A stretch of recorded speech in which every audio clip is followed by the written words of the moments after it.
Hi guys, this is Sam from Fluid Social, and today I want to teach you how you can really quickly build a sort of network of attractive women. So, a lot of the time I hear people in the industry or people who are going out and actively approaching and meeting women talk about burning it to the ground. They talk about, right, you just go in, see how it goes. If she doesn't respond, delete the number, it's game over. Quick, quick, quick, bang, bang, bang, looking for quick succession and quick results, easy, fast, effective, time efficient. I want to offer you guys another perspective. Now, this isn't to completely contradict the idea that, yes, sometimes you just want to go out and get the truth, right? You want to go and talk to women, you want to find out whether they're interested in you, find out if there's something there, and if there's not, forget about it.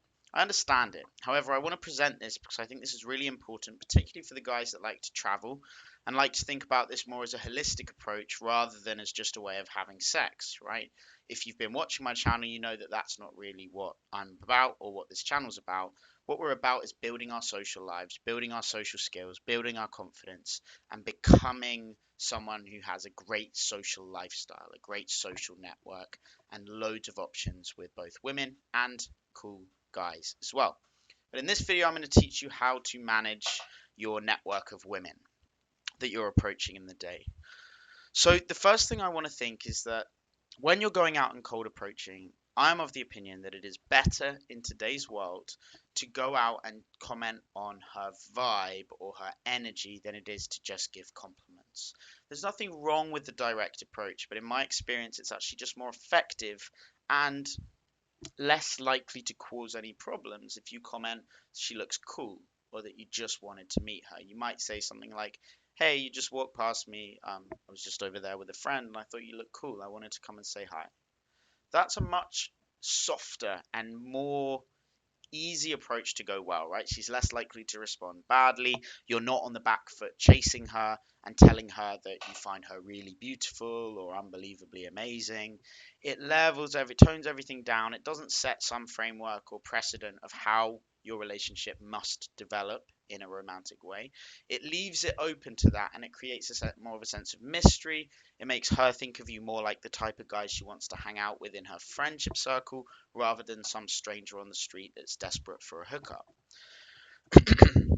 So, from this vantage point, you will have a number of interactions where they're friendly, they're fun, it's nice, but you don't build a massively sort of sexual energy in the relationship. Maybe it's not necessarily obviously geared towards romance. Maybe she's leaving in a couple of days. Maybe she's already seeing someone at the moment. And for whatever reason, you don't get this really strong sexual chemistry. And what you might have been doing in the past is saying, right, well, I'll just delete the number and get rid of it. I'm going to tell you the alternative now. The way that I do this, when I have interactions with women where I like her, she's cool, we have a good relationship, but it's not going to go any further than that. It doesn't seem like something where I could just message her this evening and ask her out, and probably what that would do is just mean that she's not going to respond.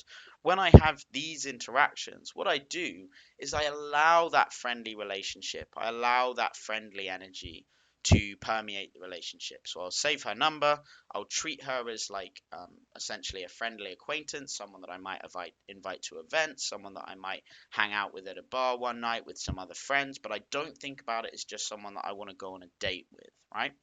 So what I'll do is I'll save the number and I'll get the Instagram as well, right? So I'll get the WhatsApp number and I'll get the Instagram. Instagram is more friendly, more social, less direct. What I'll then do is I'll save that number onto a broadcast list.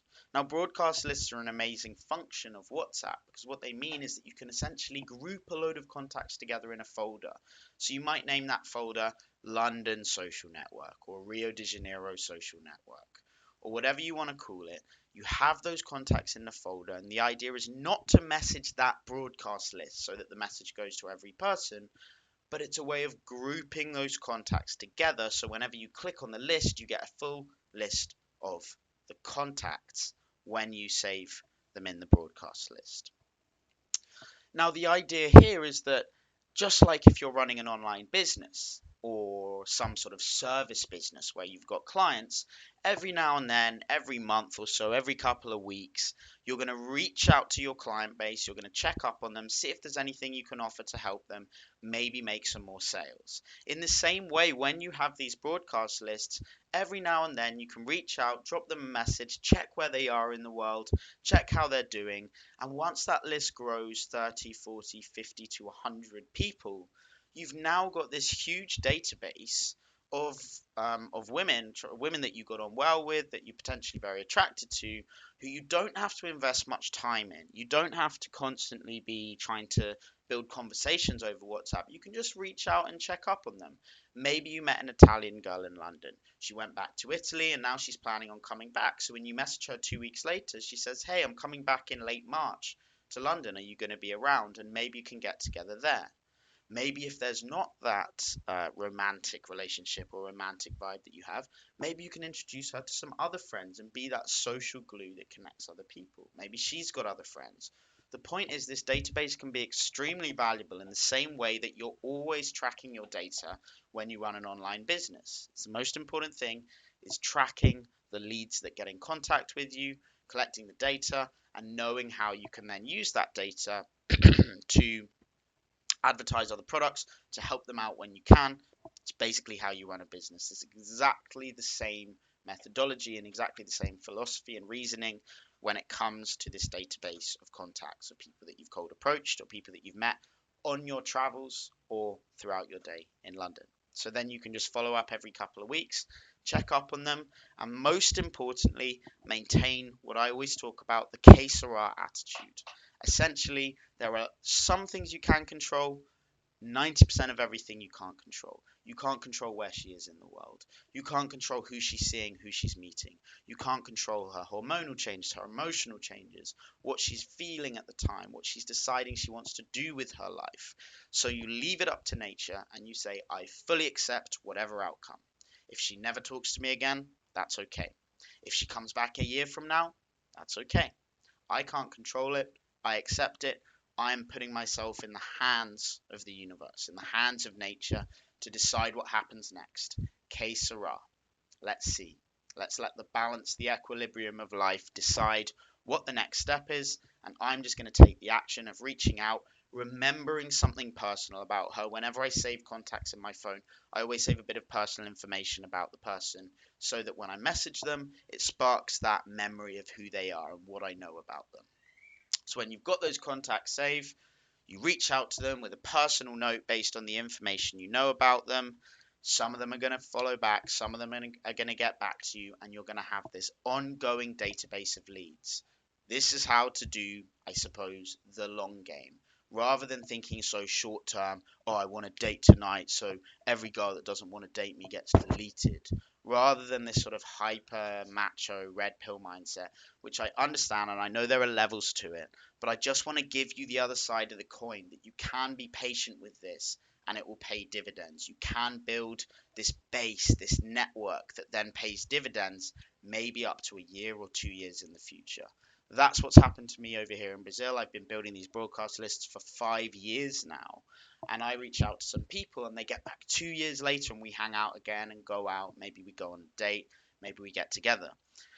So I highly recommend it. Any questions on how to do this, the broadcast lists, I'm going to be taking my 30-minute breakthrough calls. So literally you get 30 minutes of coaching for free with me. Just click the link below the video, the link to my Calendly, book a slot, and you've got 30 minutes with me. It's that simple. I expect nothing in return.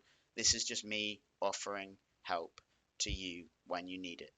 I'm in Brazil, I'm in Rio, I'm going to be here at least until late April, early May. So anyone that wants to come out here, again, get in touch at the Calendly link below. I look forward to talking to you. I hope this video has had some sort of epiphany effect on a few of you. I think it's really important. I think no one's really talking about it. And so I'm happy to be able to do that. Thanks a lot, guys. Sam out.